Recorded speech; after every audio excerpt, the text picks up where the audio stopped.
welcome everybody. This is Carl with Transition US, and I just want to welcome everybody to this second in a three-part series with Jon Young. Jon is the founder and creator of the Eight Shields Institute, and as well as an internationally known expert in teaching, nature mentoring, and visionary culture repair. Jon is the co-author and author of several books, including one of my favorites, The Coyote's Guide to Connecting with Nature. And Jon, I was sitting outside last night when our pack of local coyotes walked through, and I was totally reminded of how grateful I am for the teachers in my life and the mentors in my life, and it's not so surprising that many of them have worked directly with you. So I just wanted to share that. Well, thank you very much, Carl. So just to put today's call into a little bit of context, we're finding here at Transition US that transition's really as much about human dynamics as anything else, and really the great opportunity of our time is to learn, and actually I might prefer to use the word remember, other ways of being in community, and I think Jon, you'll probably touch on some of that today. So with that, I think I'll turn it over to you. Yeah, thank you so much, Carl. And this is one of my favorite subjects, peacemaking, and as you said, the work of transition, and I would say, the work of almost anything that has to do with creating a better world in the future is at the center of it is going to be the people. And if we lack the people processes and the people skills that can move our cause forward, then the cause is only going to go as far as we're capable of doing that. And, that's just been shown to me again and again and again and again. So thank you, Transition Towns, for your work in the world. It gives me hope. I think it gives a lot of us hope who are on the call today. I think that these little moments of hope that you offer, these little hour-and-a-half sessions of hope, Carl, you're offering us, are really helpful not only to me but to a lot of people. I got so many nice emails and messages on Facebook after our last session on storytelling, and I heard a lot from people in our community who showed up on the call. So I'm grateful for the support that you're providing me to have this conversation with everyone, and also for all the people who've taken the time today to be with us. And scanning down the line of callers, I see people from Germany again as last time. I see Barbara from Germany, and Wes is up there in Canada and over on the west side, and I see people from all over the states, people out there by Washington, D.C. and in Virginia and Petaluma Riverkeeper. Dave Yearsley's on here. So there's just a lot of great people, as always, that show up, people over in Montana. Glad you're all here and that you're taking the time to have this this conversation in peacemaking. And what I'd like to do to start the call, Carl, can I count on you to keep an eye on the control panel now? Because I'm going to walk away. I have to definitely get away from this computer to share what I'm about to share. I've got it, Jon.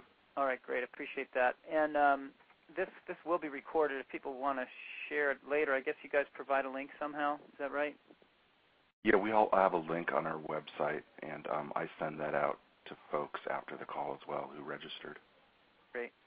So then we'll be able to share this with our friends. If you found this helpful, I just want to encourage you to feel free to share, and also to just really, put in a plug for your local Transition Towns initiatives. And Carl, do you want to tell people where they can find how to do that before I jump in? I don't want to forget to say that. We have a plethora of information on our website at transitionus.org, and everyone should have that information based on just due to the fact that they've registered. All right, great. Well, then from here, we are right now in a conversation internationally with people who share this work of reconnecting people to nature and building community processes around that work. We're in the conversation right now around how do we take this forward in the most regenerative way possible. And I am one of the founding people who started the H. Shields Institute. I guess I have sort of the status of being the oldest and basically the longest running member of the H. Shields Institute think tank. My work began in 1983 formally when I founded the Wilderness Awareness School, which is currently a freestanding entity on its own, doing good work, and based all of its processes also on peacemaking. So I'm happy to say that first model is still going strong. It's also the biggest right now in the world for what it does, and it's located in Duval, Washington, foothills of the Cascades, office in a nice little valley along the Snoqualmie River, and 30 miles east of Seattle. And great people, great staff over there. They do some really great work. They run the Inaki Outdoor School, and they also administer the Kamana Naturalist Training Program. And I have a long-standing history with that organization, having founded it in '83 when I was 23, right out of college. And I'm telling you a little founding story of Wilderness Awareness School because it relates to the peacemaking piece that I'm about to share with you.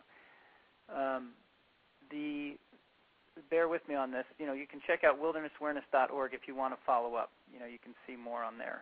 And you'll also see references to some of the people in the Founders section of their website if you want to follow up. And they also, by the way, have a great school store that sells books that are related to these topics. So if you're interested in finding more information, how do I get information on this, you could check out their school store.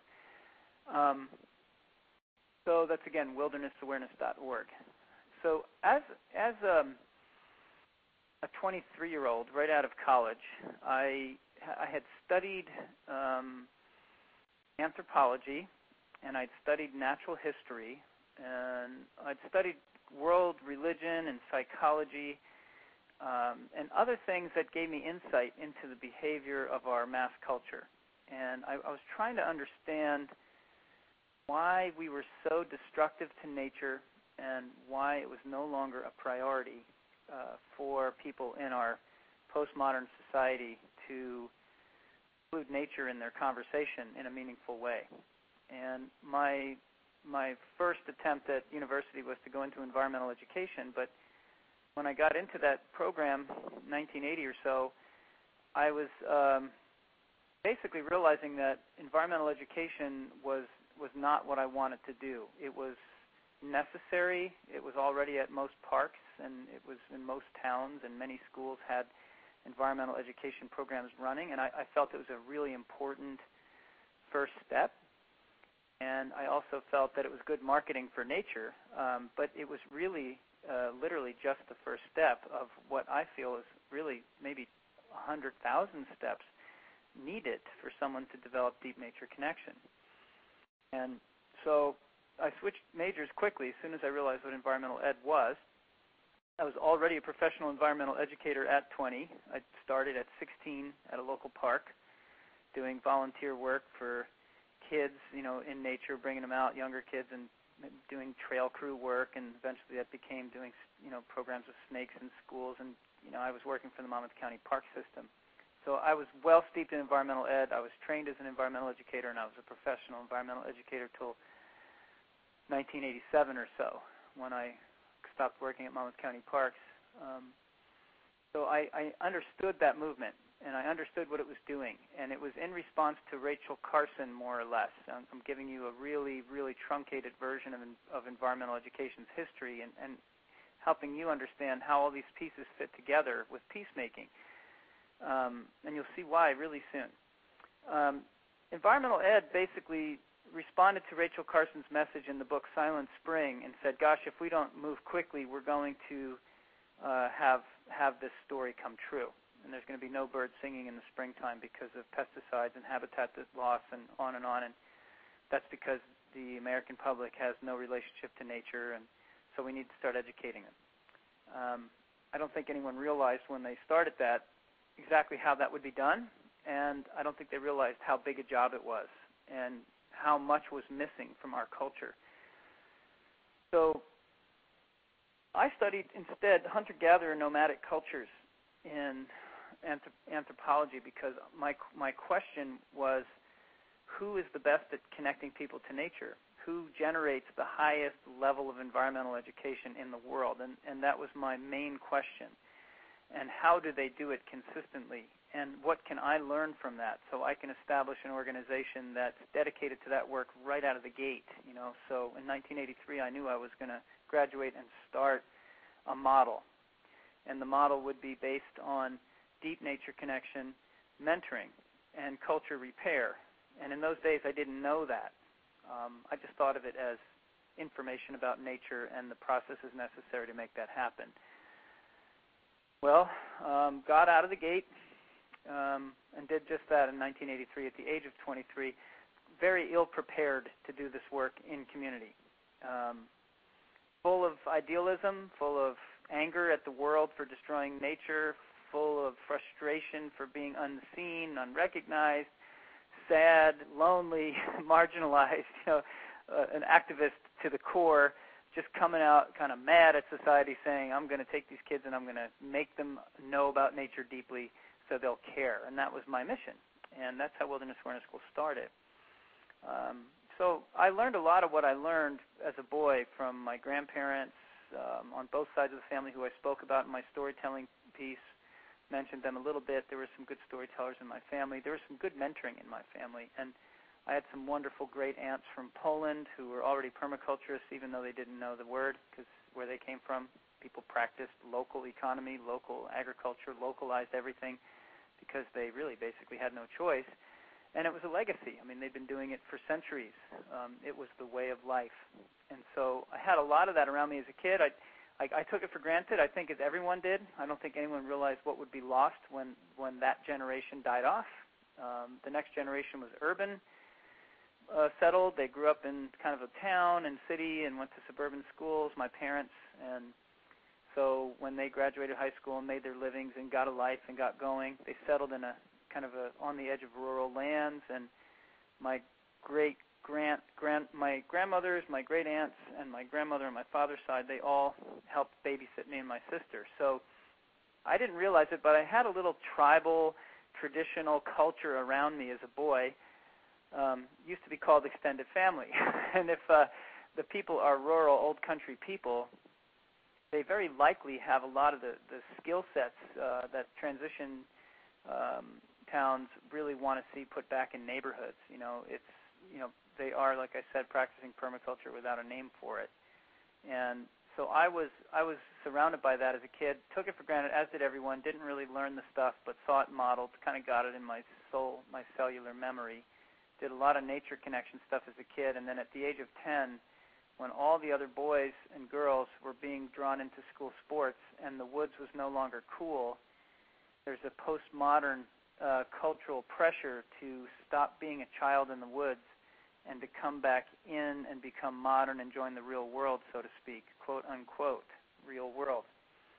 And it was organized sports that took away our after-school time. But I was 10 years old, and I met a nature connection mentor of the highest degree on the street corner that summer before Little League tryouts and all that stuff were going to kick in. And so I elected instead to stay home and have my after-school hours so I could be in the forest and continue fishing. And now I had a mentor who could take me further, and take me further he did. So from the age of 10 to the age of 17, I was mentored by this tracker who had been mentored by an elder Apache who was practicing not only these earth-based skills but at a really high level. So I had a hunter-gatherer nomad mentoring lineage passed to me as a boy. He was my neighbor. And I didn't have I didn't sign up for a program, and I wasn't reading books because this man hadn't written any books, and he was just the guy up the street, literally.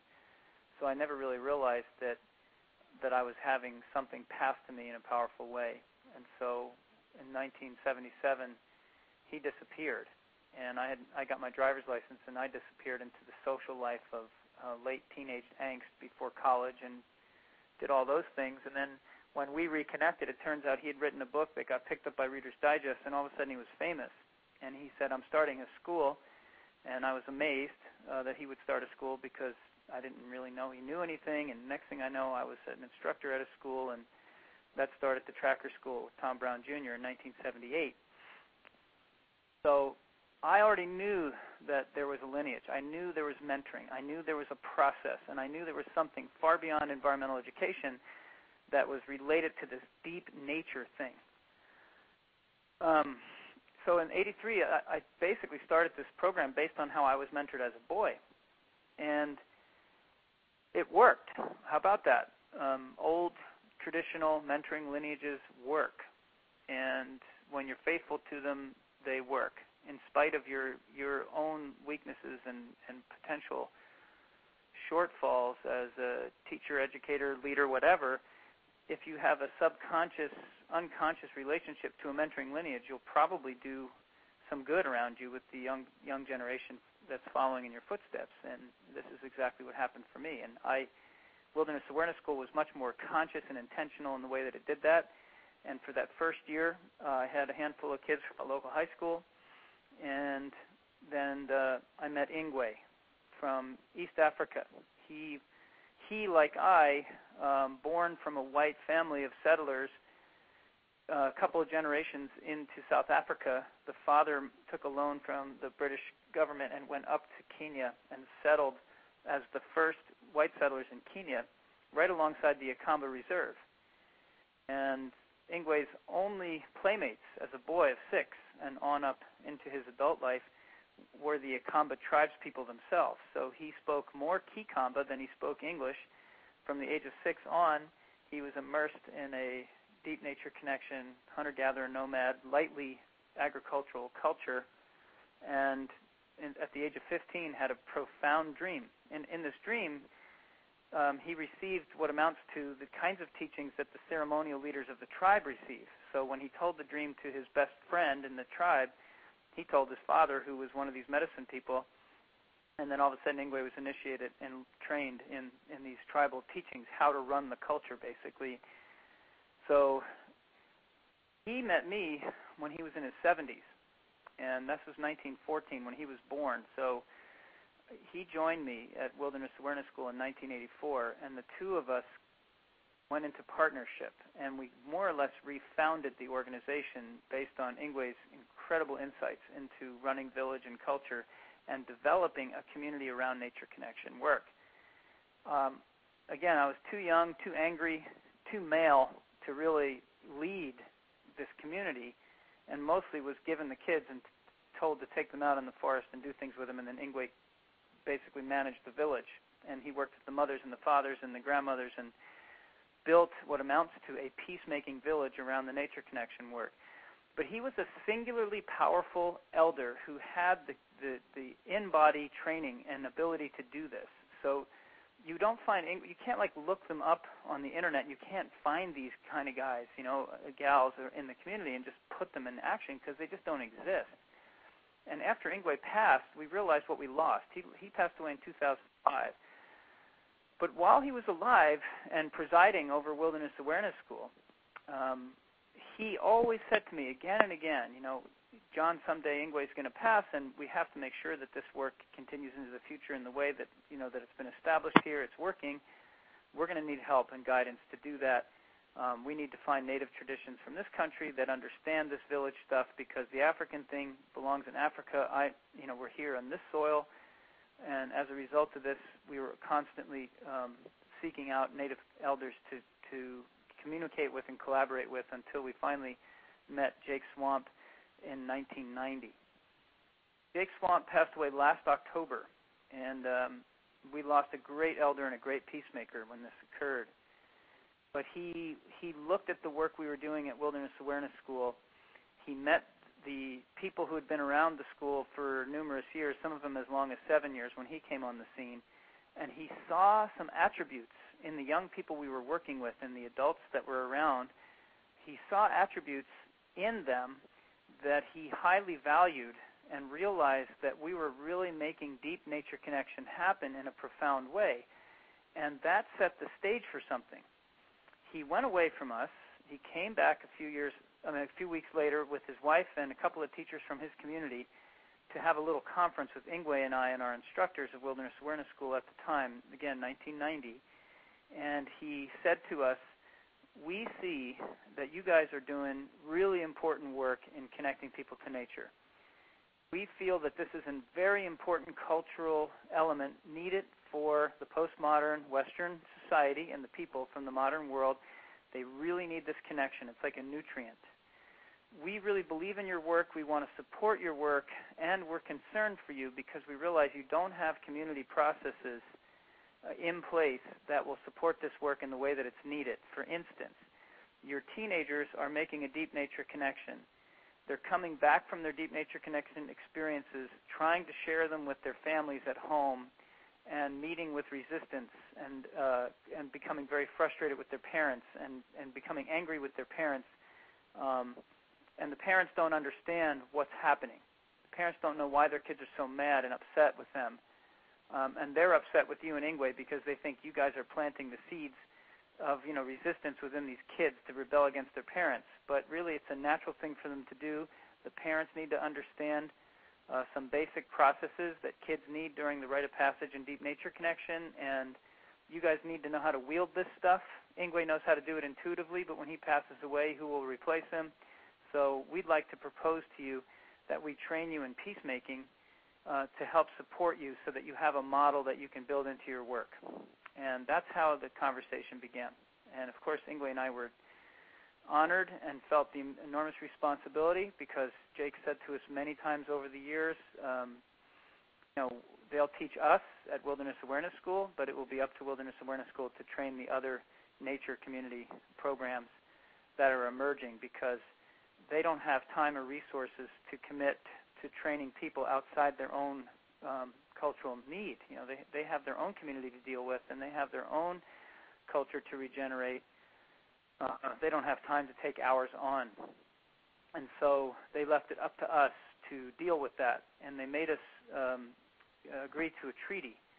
And the treaty was that, number one, we would not try to become Mohawks. We would not try to join their tribe.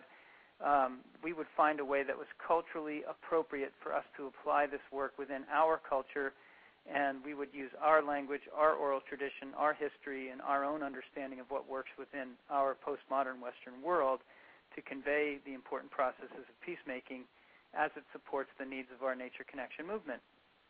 And because they don't really want us flooding their world with a bunch of people who don't have any cultural history, because, as Jake said, we're already having enough challenges with our own community who are already Mohawks. We don't need to have a bunch of outsiders rushing the gate who want to feel like they belong to something. He said, so you guys have to promise you're not going to bother us, basically, and just let us come to you. We'll work with you, and we'll train you, and we'll consult with you, and when we reach the point where we feel like we've passed on all we can, we'll graduate you guys, and then we'll stay friends, and we'll renew our treaty from time to time. So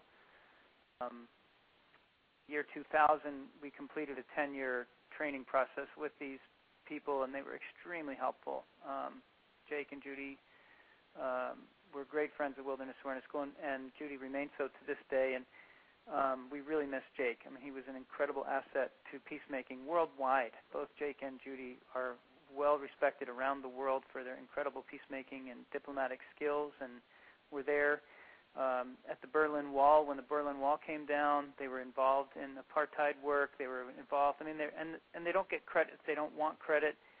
They don't think it's about credit or getting recognized or lifted politically or anything. They don't do that stuff in their peacemaking community. They simply want to help their neighbors learn how to be peacemakers, because if you think about it, it's in your own best interest to if you are a peacemaker and your community is based on peacemaking, it's your best interest to constantly educate the people around you so that your children won't run into conflict with neighbors in the future. So in the spirit of that, Jake's ancestors, from the Mohawk community reached out to Thomas Jefferson and Ben Franklin and the founding fathers of the United States of America, and they were very, very influential in the founding of the Articles of Confederation and the Declaration of Independence. And where they apparently Ben Franklin was mentored in these teachings of peacemaking and civic organization for a truly spiritual, truly representative democracy and democratic process, which was highly compromised in the founding of the United States because the founding fathers eliminated 2 of the 3 important strands of peacemaking, which you're going to hear about on this phone call. But, suffice it to say, if you can pull a dollar bill out of your pocket and look at the dollar bill, you'll see an eagle holding 13 arrows in its one talon, and in its other talon it's holding an olive branch. The olive branch is referencing, again, something culturally appropriate, a living symbol of nature that represents peace. In the Great Law of Peace from the Haudenosaunee, which is over 1,000 years old, the one that Franklin was mentored in, the eagle is sitting atop a white pine tree. And in the story of the Peacemaker is going from war chief to war chief, showing them that if you hold one arrow, you can easily break it. But if you bundle 5 arrows together tightly with the buckskin lace, you can't break it anymore. And he was talking about the 5 warring nations that needed to be brought to one nation in peace. And that was part of his message, which he carried far and wide. I am not going to tell you that story right now. I'll just tell you that that story exists in many forms. Medicine Story has a recording of it if you can find it. There's one on Seeing Through Native Eyes available at the Wilderness Awareness Store. There's also a copy written by Paul Wallace in the book called The White Roots of Peace. And I recommend that you read that story or listen to a recorded version of it because it's the founding story of peacemaking. And, the story itself would take the entire call and then some. And apparently the story itself, when it's told in a traditional setting, takes 9 days to tell. I've only heard 4.5 diverse hours of this story. I can tell about 4.5 hours of this story from multiple sources. And I also know that the version of the story that's told to postmodern Western people in a modern setting is different from the one told within the Longhouse. So I don't even know if my 4.5 hours match up to anything. But I do know that the story is really influential. It's a powerful story. I've told it around the world. It really shifts people, and it's a beautiful story, and it's called The Peacemaker's Journey. If you're lucky, you'll find an audio recording of The Peacemaker's Journey told by Jake Swamp. And there was a cassette tape out there that went out of print, and it's no longer available. But, yeah, turn over stones, check out the Wilderness Awareness Store. You'll find versions of the story. And again, it's in print. There's one other book called The Manual for the Peacemaker by Jean Houston, which also has a version of the story. And she actually creates this process from the story for facilitating groups. So there's some useful tools in there as well. Anyway, enough said about that. I just wanted to give you the background of how this came together and why a Nature Connection guy is telling you about peacemaking. So, I will say that this time it would be a good moment to just kind of reflect on the relationship between peacemaking and community building, transition agenda, and nature connection. Why are these 4 in the same box, and do they integrate? And as Carl said at the beginning of the call here, we can't expect to really, move our sort of transition towns agenda forward without understanding the people dynamic and how to work with that. And I think that's probably the understatement of the century from all the work I've been doing worldwide, and just seeing all these well-intentioned activists who are trying to do good work in the community but who miss the peacemaking part. Let's call peacemaking the White Roots of Peace, which is a reference to the oral tradition from the Haudenosaunee people, the Mohawk version.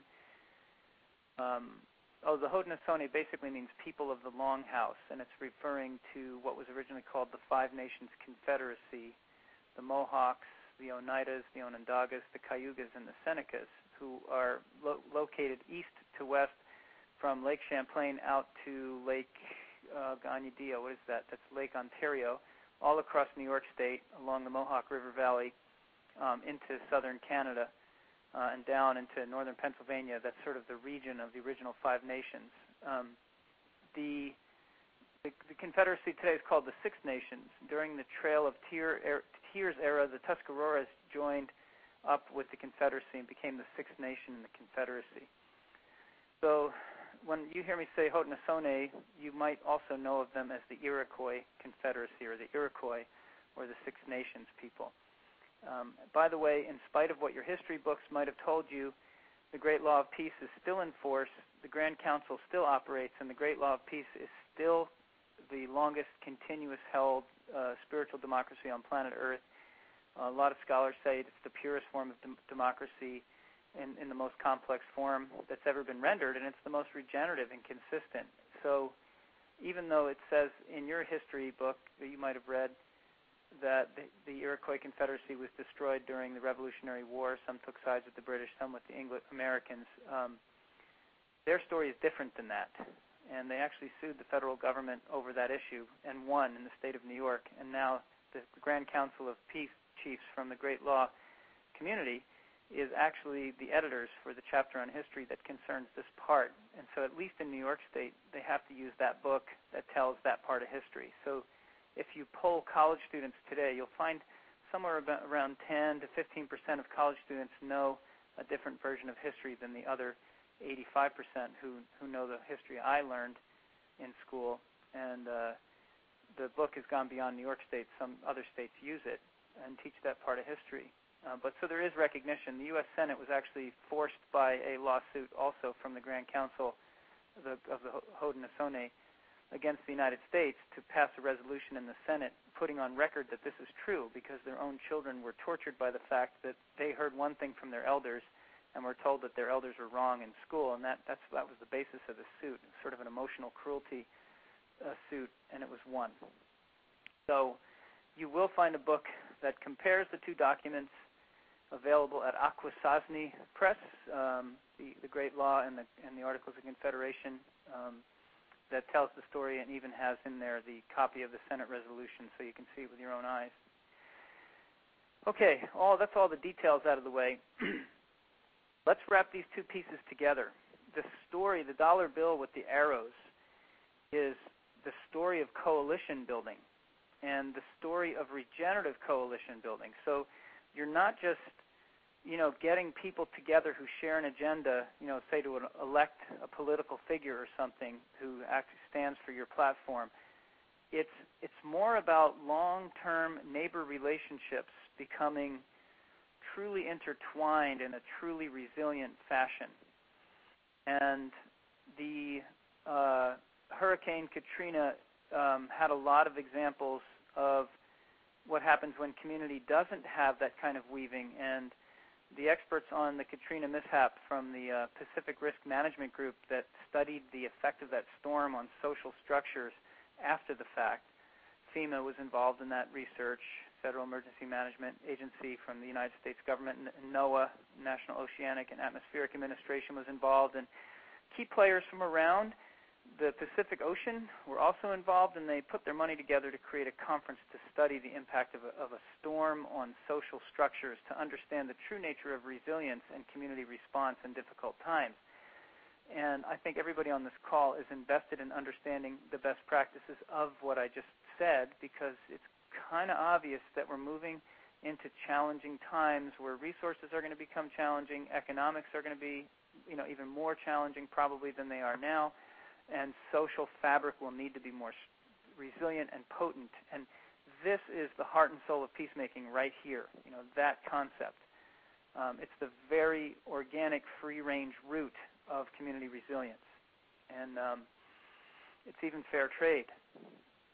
So I want you to look at the response of Katrina, and you're going to find some good stories in the neighborhoods. You're going to find where families came together and helped each other out. You'll find a lot of those stories. But the overall record from the standpoint of the managers who were responsible for the response to that storm on behalf of those people, the career bureaucrats within these federal agencies, they were really embarrassed by that, and they were really pissed off at it. They said, we can never let that happen again. We got to do better next time. There's going to be a next time. Noah's model said that we were going to have more and more big storms, not less, so we need to get good at this. So they asked the question, what went wrong, and they identified some, among other things, something called stovepipe organization, so different agencies not communicating horizontally, only in these vertical tubes from directors down to on-the-ground administrators on the streets, dealing with stuff.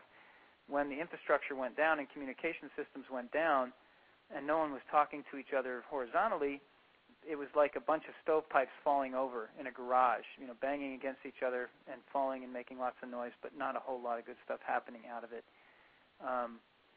And again, I'm just quoting these guys from the Pacific Risk Management Group in this story. Kalani Souza was the person who brought this to my attention.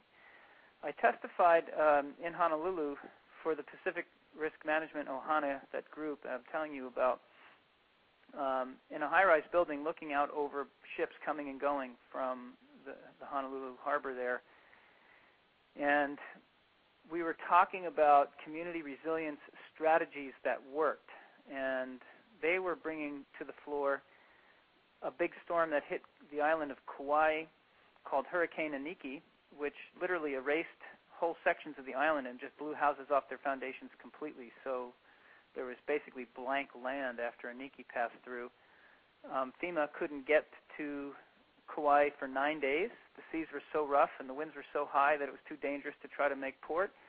And so they basically waited offshore until the storm subsided to the point where they could get in dock, thinking that when they got there, there'd be a lot of dead people and a lot of issues, freshwater issues, food issues, disease, infection, et cetera, already well on its way. And they found the opposite. And they had found that there was a lot of destruction. There was some loss of life because, during the time when the winds were high and buildings were falling and coconuts were flying laterally or horizontally along the ground at 90 miles an hour and going through walls, people were getting killed at that time. But when the storm stopped, people pulled together. They came together, they barbecued, they shared food resources, they fished, and they generally responded in a way that you would call functional. And one of the guys from the FEMA organization who testified said the first person he ran into on the dock in Kauai when the FEMA boat landed was a Hawaiian man who said, please don't fix it too quick. And he said, what do you mean? He says, yeah, don't fix it too quick. We'll all have to go back to work. And that was such a relief for this man to hear because he realized that not only were these people not panicking, they were taking care of themselves and everything was going smoothly. The mayor of Kauai testified to why this worked, and she explained that she thought it wasn't just that they were an island community where they kind of knew that they were isolated anyway and had to be self-sufficient. She said she felt that the reason it worked was because of the aloha culture and that this was really what was behind it. So when you look at the attributes of the aloha culture and you look at peacemaking as a model, you start to realize that there is a way to model the restoration of culture. We call it culture repair. That's coming up next time. And I'm going to focus now on the peacemaking component of that so we can refer back to this recording and you could listen to it again later. So I'm very interested in the tale of two hurricanes. I have been involved in this story. We're going to get into more detail on it next time. But I've been involved in that story in my life over and over and over again because I've been there when community has failed to come together, and I've seen the aftermath. And I've been there when community has really come together, and I've seen the celebration and the power. And I am now 100% convinced that we need to, teach en masse the skills of peacemaking to our communities long before we get into another Hurricane Katrina situation. I mean, as I'm saying that, isn't there flooding on the Mississippi right now? I mean, the Missouri River right now, and isn't there flooding in Idaho and the Dakotas, and haven't there been huge tornadoes already? I mean, so even as I'm saying this, I just I can't even say enough with enough spirit that we need to learn peacemaking, and we need to put that on the top of our agenda and in every neighborhood, because politics are getting a little bit stale for me. They're so divisive, they're so negative, and in some sense they're almost the polar opposite of a peacemaking democracy. And it's very frustrating for me, having seen both models side by side, to see what's happening in our communities and to understand how expensive and wasteful it is for our leaders to be so divisive and just smear campaigns against each other all the time. It's just such a waste of our resources. We can do better, and we need to do better. So how are you going to do it? I once asked Jake Swamp, Jake, I'm so frustrated by our political system now and where it's gotten to and how out of control it's become. What recommendation do you have for us to bring peacemaking to our government? And he just laughed at me. Now I laugh too, because I realize the absurdity of that idea. I mean, that machine has gotten so much momentum and it's gained so much strength, it's almost impossible to imagine fixing it. And I remember one expert on politics in America being quoted to say, how do you fix politics? With a really big hammer.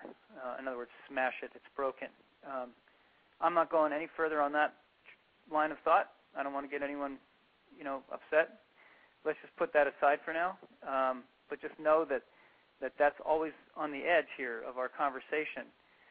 And you may be wondering, I'm a civil activist myself. I'm working in civil politics. I'm trying to renew my community and work through local politics. So how can you help me with peacemaking? And I'm not going to tell you what Jake said, which is laugh at you. Instead, I'm going to say it comes down to real, resilient coalition building and understanding what that means from a peacemaking perspective. And I also believe that, a permaculture principle says, go with the low-hanging fruit. What's the thing you can do quickest with the highest amount of gain using the least amount of resources for the longest-term impact in a positive sense? And you must ask that question when you engage in the peacemaking process in this modern, postmodern society with all of its, multiplying sort of out-of-control side effects of chaos and entropy that has entered the system as far back as 1776 when the document was first signed into existence. With every generation, it gets more and more expensive and more complicated and more chaotic to make progress, and it becomes more and more of an all-consuming thing to get anything done in politics, and it's just not sustainable. It's not sustainable for the people who are involved, and it's not sustainable for the families involved, and the leaders themselves lose it. The headlines will tell you that. They don't get the spiritual support they need. Their families don't get support. They are really suffering, essentially. So I would like to, I pity them, and I pity anyone on this call who's involved in civil politics and what you have to do to get your job done. And let's talk about coalition building in a regenerative, sustainable, resilient sense. And what we do in the Nature Connection movement is we bring kids out to nature. We work with them with these powerful old traditional mentoring ways, which all of us are designed to operate and respond to in an effective way. Human beings are essentially designed for mentoring. We've been put in an educational process that calls itself education, but really, by definition, is not doing a lot of education. It's doing a lot of schooling, and those are very different things. But so when you take a kid out of a schooling background, their spirit longs for mentoring. When you bring them into a mentoring environment, they respond instantly to it. They respond to its loving touch. They respond to the holistic, holding spirit of what mentoring can do for a human being's soul, for their spirit, for their vision, for their hope, for their power, etc. And when you combine that with nature connection, you stimulate these deep attributes on an intrinsic level where they become sensitive people, they become empathetic, they become conscious of interdependence on life, on water, on environment, on other human beings. They learn to become great storytellers, as we talked about in the last call. Please listen to that if you haven't yet. You'll enjoy that piece, I think. You will find them developing relationships, meaningful relationships with the springs and the creeks and the trees and the soils and the birds and the animals of their bioregion. Meaningful, deep relationships. They will adopt them and take it upon themselves to become caretakers and tenders of the wild. They tend to become highly active in their communities when they grow up, even when they're young, but they become highly active in their communities to mentor others and also to help sort of organize social activity around nature connection activity, and they almost all move into permaculture, and they almost all become proponents of transition agenda. They make different lifestyle choices, etc. And I guess you could say, if you could say that we need peacemaking in all our communities, you can probably also then argue that we need deep nature connection in all our communities. And these things are completely interrelated.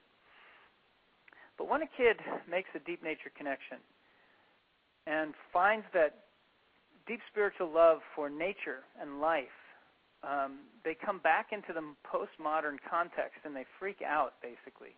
They look back on what society is doing and they realize that it's like a train out of control, hurtling at high speeds towards a cliff, and they wonder about the sanity of the adult population, and with good reason. I mean, I've sat at so many circles with teenagers who essentially cry and say, "What have you done? What have you done to us? What have you left us? You've left us a legacy of social unrest, unraveling, and environmental destruction, and economy with a momentum to completely destroy all life as we know it." And you can't argue with them, and they're pissed at us, and they're saying, "What have you guys done to us?" So in this feeling of rage and grief, they get mad at their parents, they get mad at their peers who disagree with them, and they're like, "Hear what I'm saying. I'm telling you my truth. Listen to me," and no one's listening, So the parents don't understand the confusion that emerges. The peers don't. The teachers don't, depending on the situation. And over again, we have to get the parents together, and we have to talk to them about what their children are going through and what their children are feeling, and just help them witness their children's grief and just be okay with it. Just listen to them. Yes, it's a problem, but no, it isn't your parents' fault, and just we have to learn how to facilitate these really intensely emotional community experiences that are highly charged on both sides, and the parents feel like they've dropped the ball, they've let their children down, they're not good providers, or the parents go into denial and become outraged and want to fire the nature school that's doing this. And there's 200 plus nature schools around the world doing this work now, so this story is an archetypal combination of all the stories I've ever heard.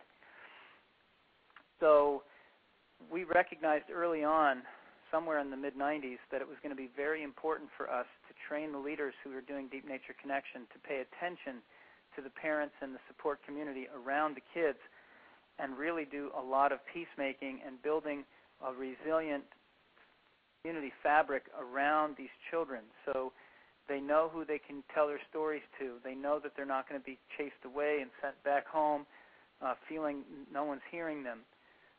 Their voices will be heard. People will grieve with them by the fire. The parents will get the support they need to understand how to deal with this. The parents themselves will go on a deep nature connection journey, and so on. We recognized early on that the number one attribute for peacemaking to work is what the Peacemaker simply labeled peace, otherwise known as health. There's other words for it depending on at what time in history you translate that word from their language to English.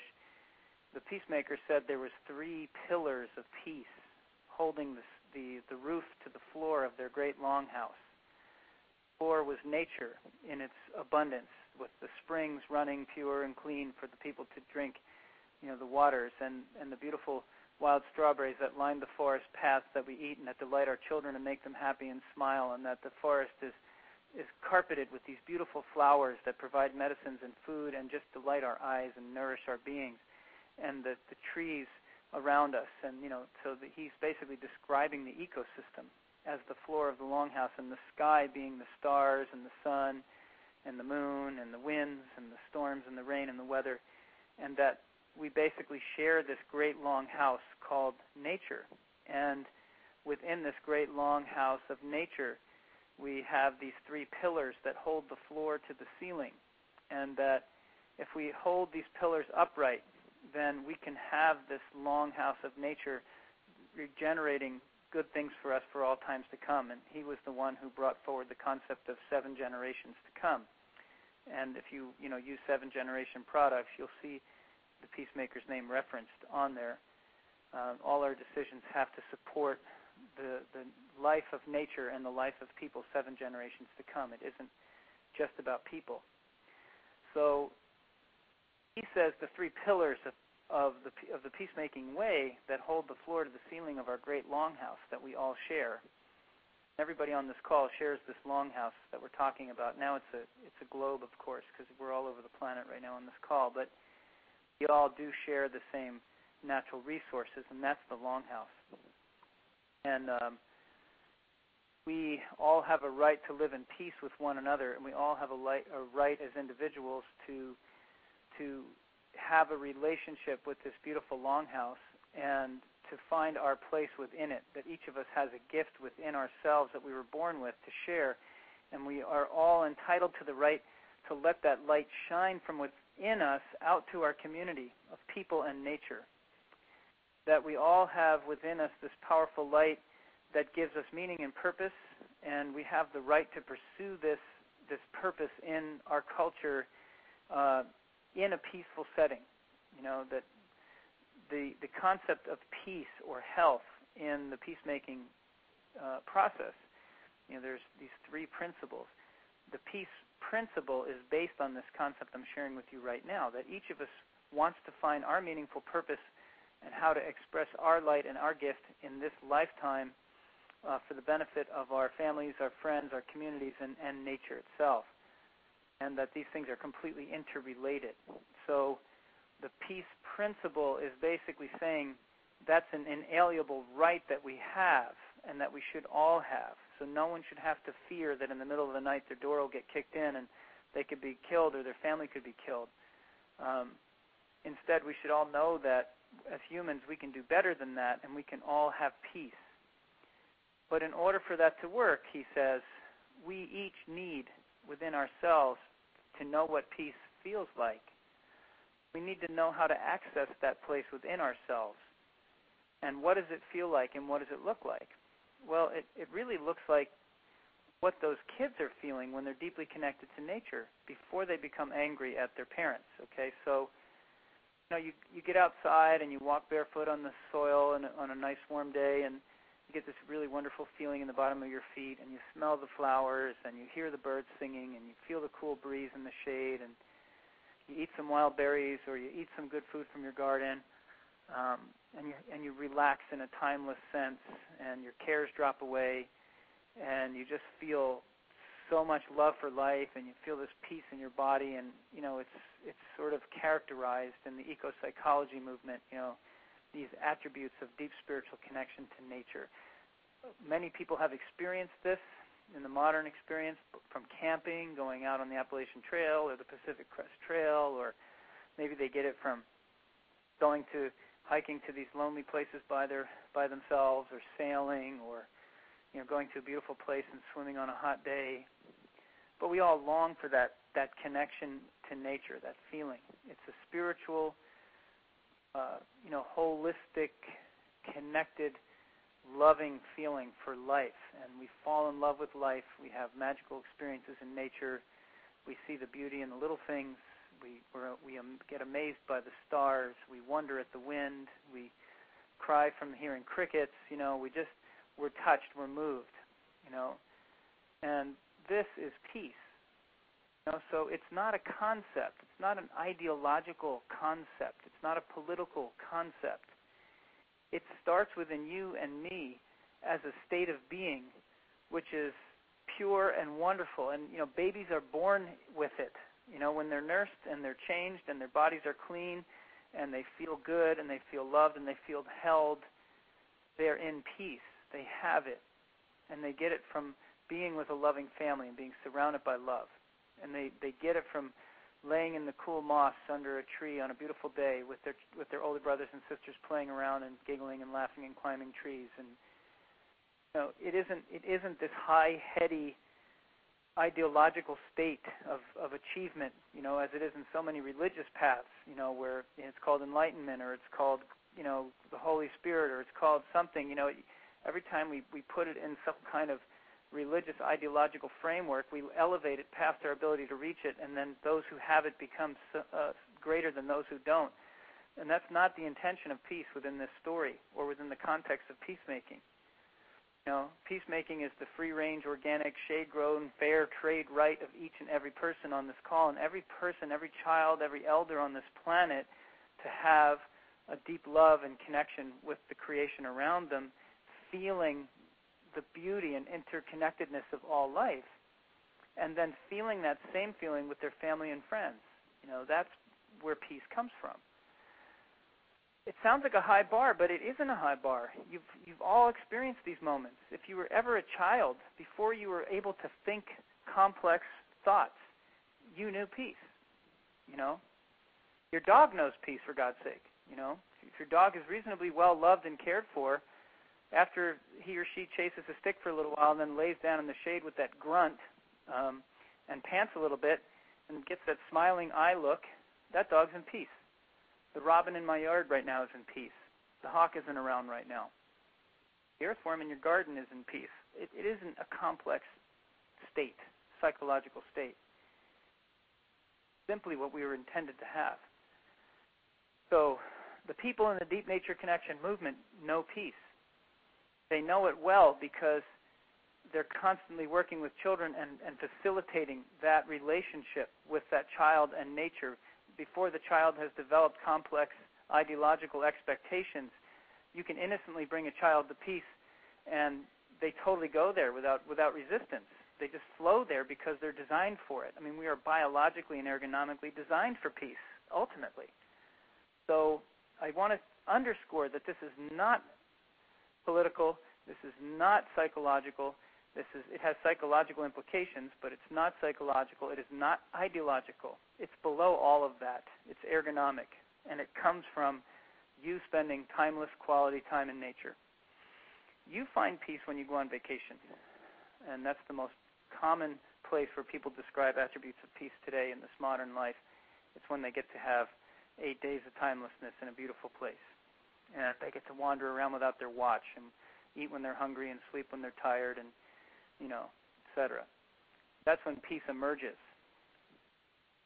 So how do we form community resilience based on peace? Well, for one thing, we make a commitment in the Deep Nature Connection movement, guided by the H. Shields Institute. We're sort of the little crow's nest on the ship for the global movement of Deep Nature Connection, but we're not responsible for it. We're just trying to help best practices.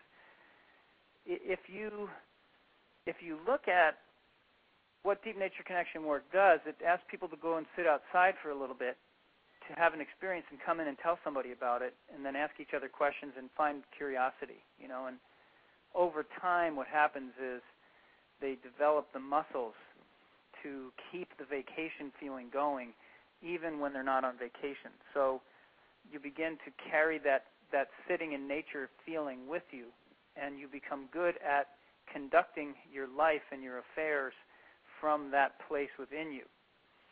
So you absorb nature, you absorb the peace of nature into your being, and then you walk with that peace in your life, and that peace is contagious. Kids like you better, your wife likes you better, your husband likes you better, your neighbors like you better, the dog likes you more, the animals around you like you more. You get feedback that says you're in peace. And it may not get rid of any of your psychological angst.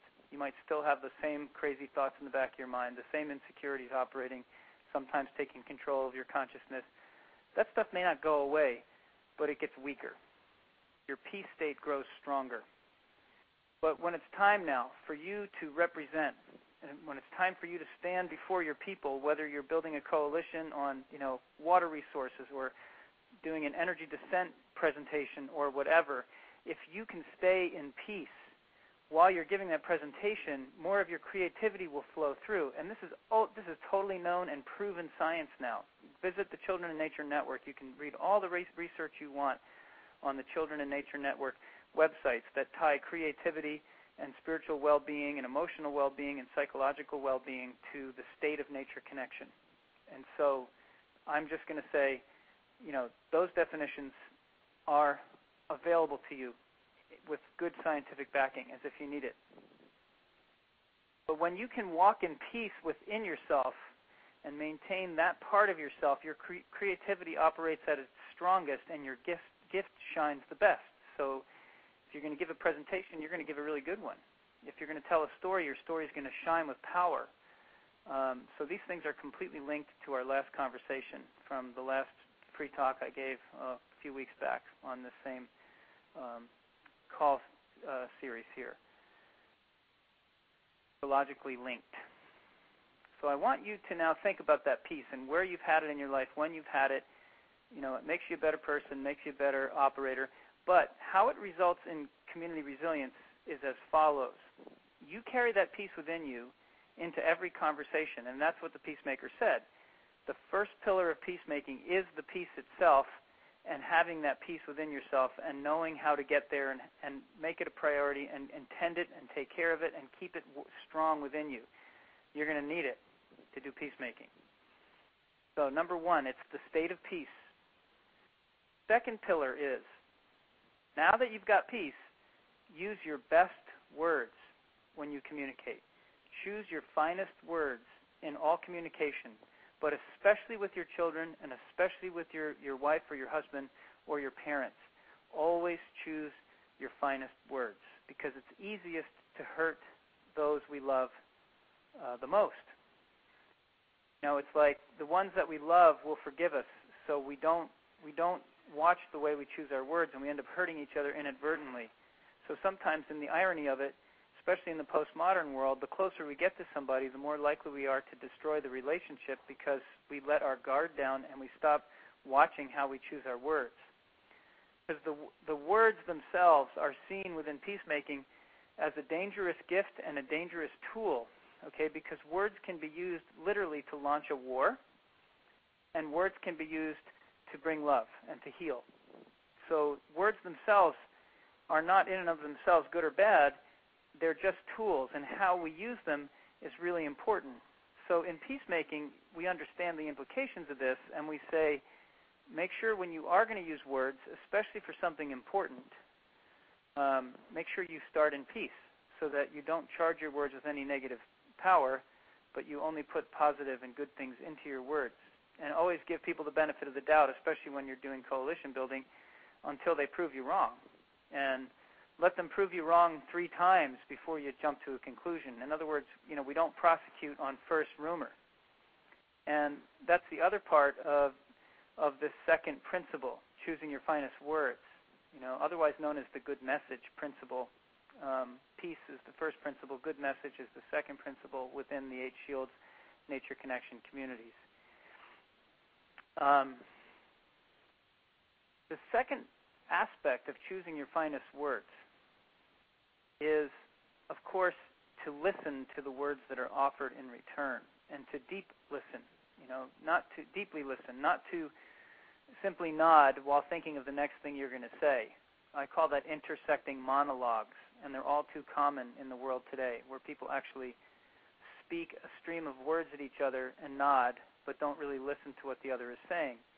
And then when the other person stops talking, then they figure it's their turn to start talking, and you have this, what I call intersecting monologue style of communication, which is really not communication.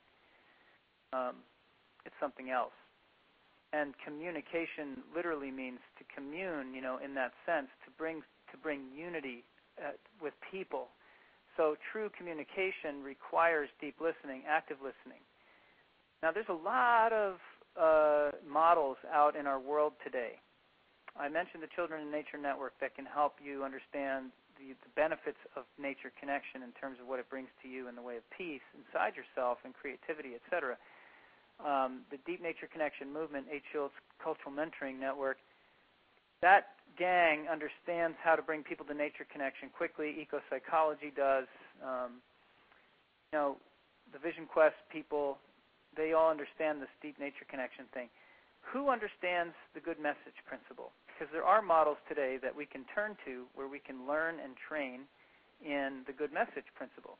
And there's a lot of organizations doing good work that way. The Nonviolent Communication, NVC, or Compassionate Communication Network, is providing training in that. And there's always classes running in that. I see that Gaia University and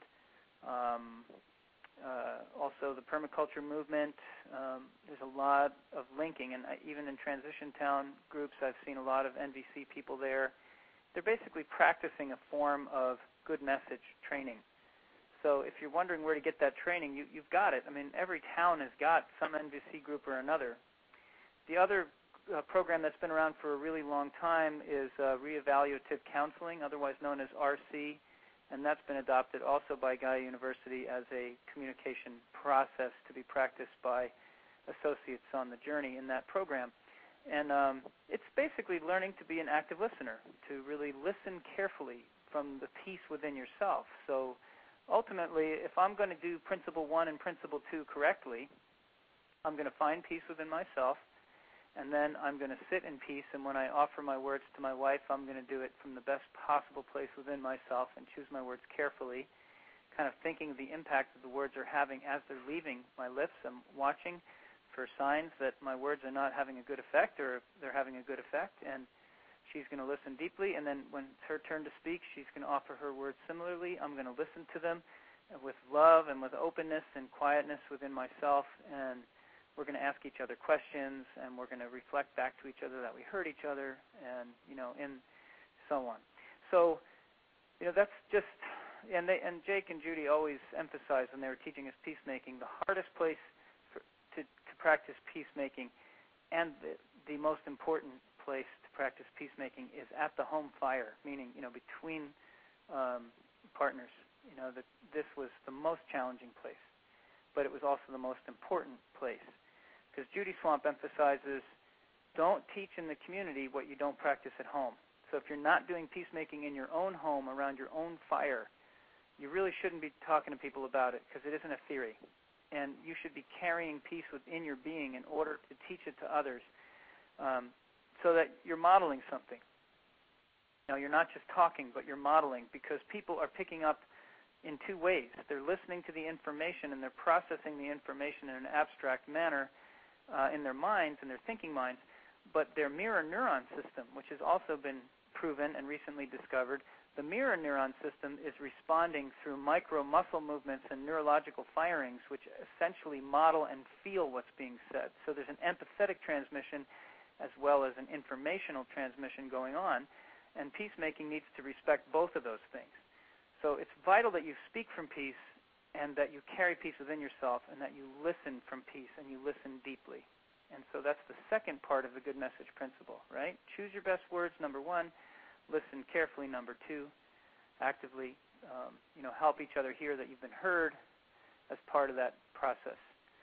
And the third part of the good message principle says, because words can be used for good or bad, don't use your words without thoughtful consideration of the impact they're having on others, which means, don't engage in gossip.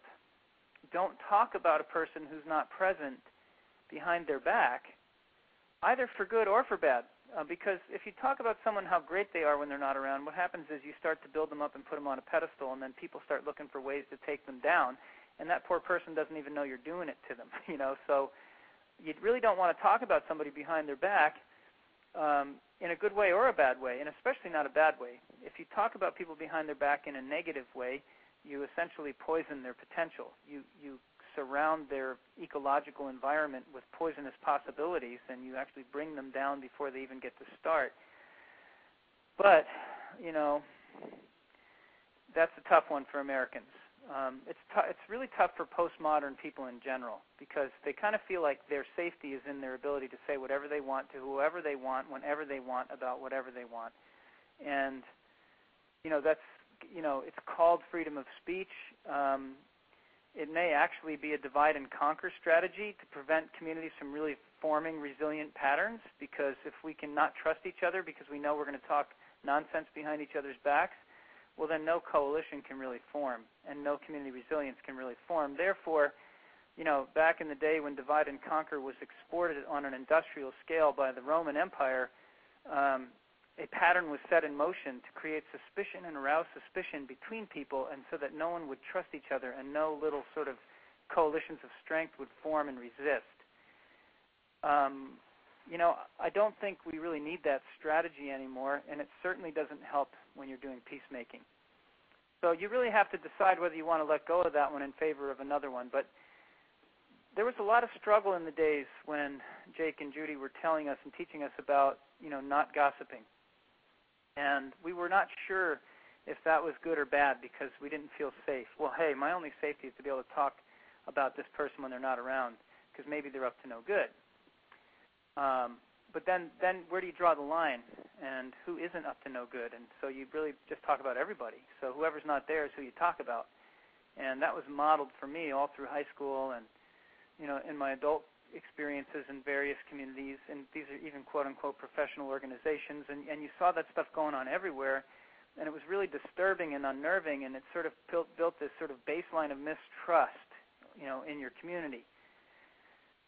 That's acting against peacemaking. And, you have to, as I said before, in your strategy for developing peacemaking, you want to build coalitions with low-hanging fruit. Who are the people around you who you can already kind of trust? Who can you make a vow of peacemaking with, who you can then develop a small community? If it's just you and one other person, you can start there. Now you have a coalition of two. And you just really work on your peacemaking with 2 or 3 people as individuals, and you learn to trust that small group of individuals, and you learn to work with that group of people, and you learn how to do good message work with that group. And now what you have is a little society that you belong to, kind of like a club. That's your peacemaking club. And the commitment of that club is to work on peace for themselves and help each other, support each other's journey for peace, and to practice the good message. And what you'll start to find is that little group, becomes like a little sacred circle for you. It becomes a place of nourishment and a place where you can feel yourself and feel safer and safer as time goes on. And ultimately, that's how peacemaking is returning to our world. It's one little clump of people at a time. But the nice thing is the Deep Nature Connection movement has adopted peacemaking as one of its core values and processes. And therefore, it's basically saying, you can count on the instructors and the facilitators and the mentors who are in the H. Shields Cultural Mentoring Network to act from peace and to work with the peacemaking principles. So they're going to speak the good message, and they're going to listen to you well, and so on. So this little coalition of peacemaking formed around Nature Connection early on, primarily because of that right there, that commitment in these small groups. And those became the facilitators, the instructors, the mentors, the board members, and the community facilitators around Nature Connection programs. So you started to see little community resilient patterns emerging because people were adopting peace and good message principle. The third principle that the Peacemaker brought forward was called unity. And unity comes when people speak from peace, use the good message, and deliberate to find solutions that benefit all. And using the 7th generation principle, it isn't just for me and you, it isn't just for me, it isn't just for you. How will our decision affect the people in our community around us? How will it affect the unborn generations, 7 generations to come? They have no self-defense against the decisions we make and the policies we enact and the laws we put on the books. They can't defend themselves from those things. So let's think about the 7th unborn generation. So that's the unity principle. And I think you can see that if you're in peace and using good message, that deliberating for unity is a natural outgrowth of that. But it also says that unity is kind of the last word. Somebody who was a very skilled legal consultant who was from the Christian community, he was an attorney who turned advocate for peacemaking processes. He was basically saying that, two-thirds majority is not peacemaking. That two-thirds majority would never, because he was basically saying, they claim that the United States is built on Christian values. He said, but really, to be truly Christian is to do unto others as they would have them do unto you. And two-thirds majority is not that. This is one of the things that affected the relationship between the Founding Fathers and the Mohawks back at the signing of the Declaration of Independence. And if you look at the painting of the signing of the Declaration of Independence that hangs in the Hall of Liberty in Philadelphia, you'll see 37 Mohawk delegates in the balcony witnessing the signing with worried looks on their faces. The day they brought the document forward to give birth to the country in 1776, the Mohawks warned them and brought them a unified message from 50 chiefs representing hundreds of clan mothers and tens of thousands, hundreds of thousands of people. They sent a unified message to our founding fathers saying that we've given you the right to determine your own internal affairs in this peacemaking development, for your democracy, but you guys may be nice people. We're going to give you the benefit of the doubt. You founding fathers may be of good mind and good intent, but the fact that you changed unity to two-thirds majority is very dangerous. The fact that you've given women no voice in your government is very dangerous. And there was a third thing. You're not really doing anything to assure that your meetings start from peace and ensure peace. Nature has no voice in your council. These things are very dangerous. And in the future, even though you guys might be of good intent, and you may be good men, what you've done is you've opened the door of your longhouse and set a place at your table for evil to dine with you. And though you guys might not experience the problems of this, of the unintended consequences of the cultural impact of these choices you're making in your government process, rest assured your grandchildren or great-grandchildren are going to have to deal with a chaotic, exponential mess. And we feel that they may not have the power to put the mess back in the box. So we're not just concerned for you, we're concerned for our own grandchildren and great-grandchildren who will have to be your neighbors, in this region. So we're asking you to please reconsider and kind of stop your government birth process here right now, and let's go back to the drawing board and make sure that you find a way to work consensus into your government process and the women's voice and nature's voice, and obviously that was not done, and the outcome is what it is today. But I personally think that may be the unintended consequence of those choices back then is the out-of-control economy and budget deficits and complexity and bureaucracy and confusion of government. So when we look at peacemaking and we say, well, and how are we going to use peacemaking? Why are we even talking about it? Because it's not going to fix the problem. But it is. And what's actually happening is that all these little nonprofit organizations, these NGOs worldwide, are adopting peacemaking and building it into their own governance processes. So you have small coalitions of peace beginning to form. The Nature Connection movement is really helping to create models for developing peace within families and communities. And then, coalitions that include, the nonviolent communication people or the reevaluative counseling people are finding that their good message skills are coming up to par. The whole open space technology movement, the hosted conversation movement is giving a chance for deliberation to occur. And so, these processes are beginning to show up in small not government groups, but small community groups, small businesses, socially conscious for-profit businesses, and they're essentially creating their bylaws and structures based on peacemaking. So, you can see that that's your low-hanging fruit ultimately, and that your coalition based on treaties between these groups is really key. Next time we talk, we're going to talk about the culture repair concept and how that relates to the first two talks that I've given already, but especially the one that I've shared today, so you may want to listen to that again. And I guess I'll ask Carl now we can take a question or two from the people who are here, and glad to do that. I know it went long. It's hard to tell this story quickly, but we do have 10 minutes for some questions and answers, and I do hope, Carl, you can tell us about the next opportunity for people to tune in and the topic, the title, date, etc. And I just want to put in a plug for the Art of Mentoring here. That'll be taking place in California in August. It'll be led by myself, my wife, Mark Morey from the H. Shields Institute, and Peacemaking is part of that discussion that week, and we break into small groups practicing peacemaking. The Regenerative Design Nature Awareness Program, RDNA, is also a place where peacemaking is taught. I mentioned Wilderness Awareness School already. But please check it out, hshields.org/Art of Mentoring if you're interested in checking out that event. And that runs worldwide in different regions around the planet, and that's a place where peacemaking is taught and practiced for a week in groups, so you get a chance to really work with it with people. So there you have it. I'm done. Carl, what's next?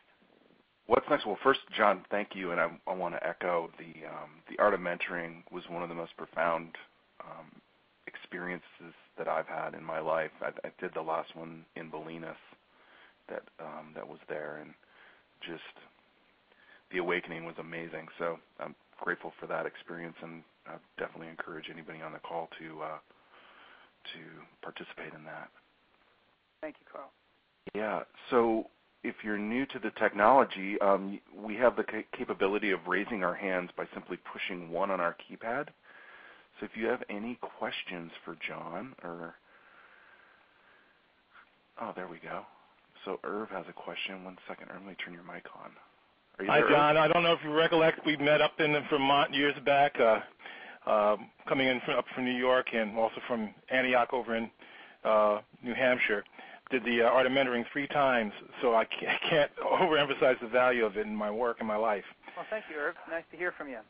Well, one thing I wanted to ask you about in terms of seeking out elders.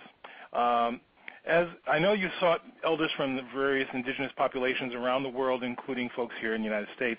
Have you looked at the base of maybe some of the urban elders in the black community and also in the Latino community, and possibly some of the other ethnic communities that have come to the United States? Here in D.C. we have a large Vietnamese community. People who may have other traditions that can reach back and bridge that gap in terms of being connected to the land as well as being contemporary. Yeah, Irv, that's a really great question. And yes, and that's happening more and more in different communities. Penny Livingston got a grant recently from the Calliopeia Foundation in the Bay Area to explore that very question and to bring elders and young people together from various walks of life, recent immigrants to Latinos and urban elders from all kinds of populations. So that is happening, and that's definitely affecting our movement. And I think you're right. It is a resource, and it's a powerful resource. A lot of these traditional elders from different communities are a great source of holding ground for conversation, and we really need them. And there's a huge lack of them. So thanks for bringing that up, Irv. And yeah, that's a huge question for us. Thanks for being with us. Well, thank you for your work. Thanks, Irv. Palika, down at the bottom, I see Carl. Let me turn on her mic. Palika, can we hear us? Hi, I can hear you. Can you hear me? Yep. Good morning from Santa Cruz. Thank you, John, so much for a wonderful, inspirational journey.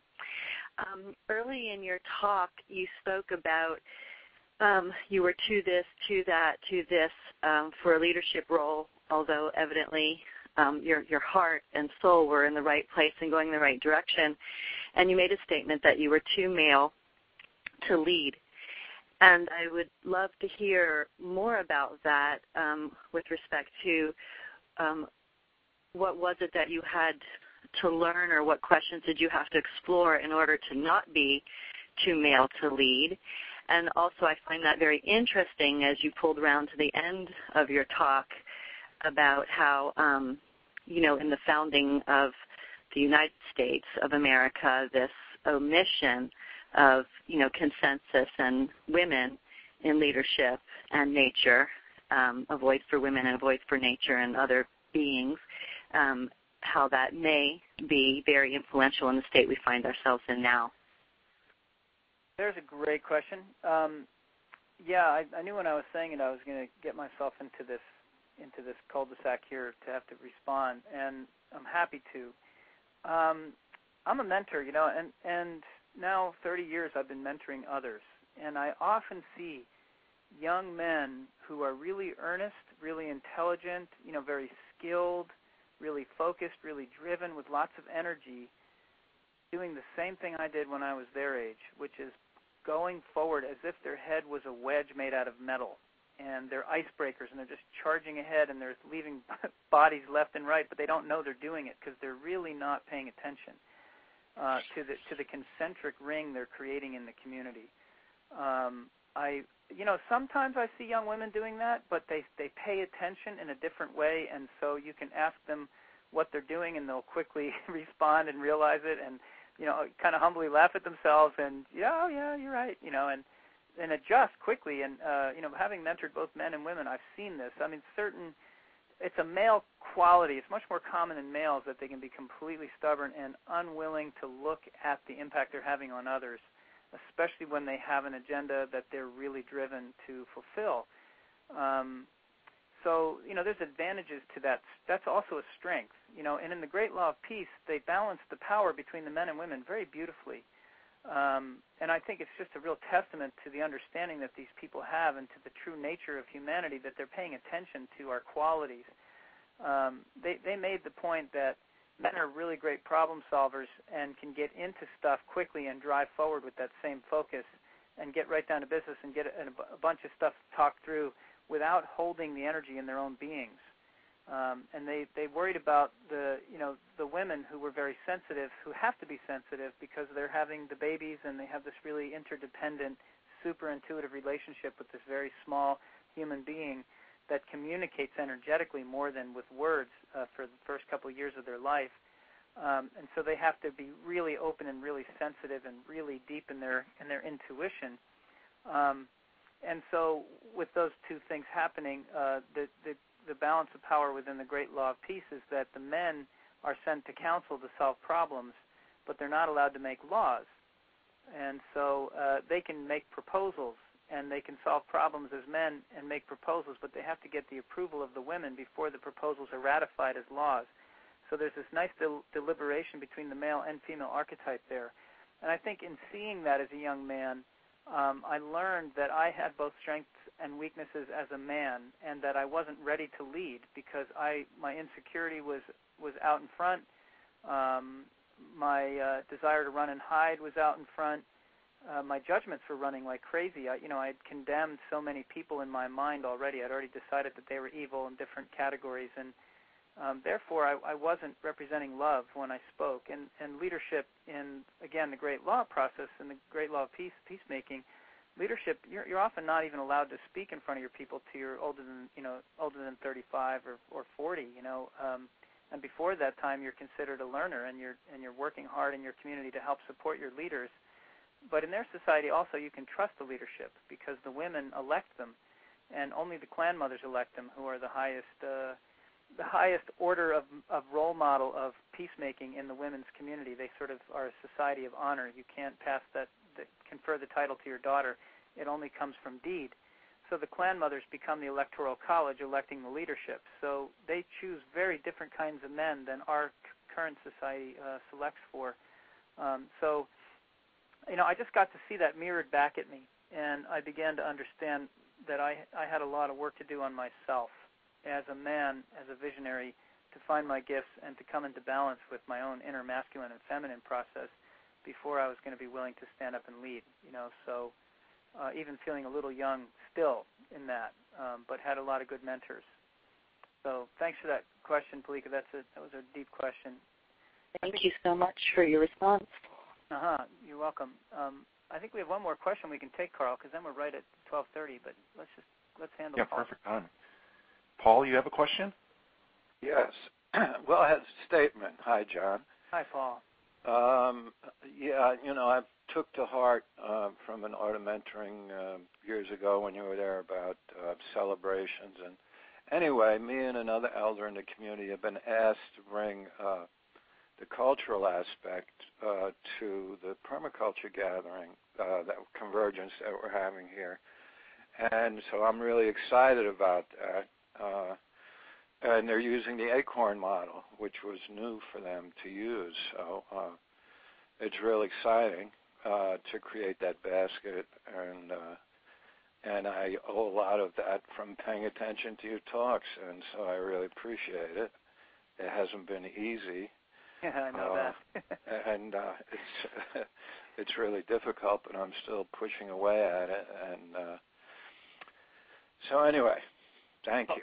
Well, Paul, thank you. It literally brings tears to my eyes to hear that feedback, but to also know the struggle that we all have as peacemakers in our communities, often misunderstood and fighting these cultural momentums that are in our society since the Romans, did in the ancestors, and that pain that's still there that we really have to process, and ultimately I'll end on this note here, that when peacemaking fails, it is the healing of our spirits that is called for, and even in the Great Law of Peace it says that, as you know, peace, good message, and unity, and when that fails, then turn to the healing of the past, because that's where the problem lies. So an important dedication to both a civic process and a healing process, again, a really important model for our times. And I feel that in your heart, Paul, and I know you have a great heart, and I wish you well and send you my support for the permaculture convergence. Thanks for taking that on. Thank you.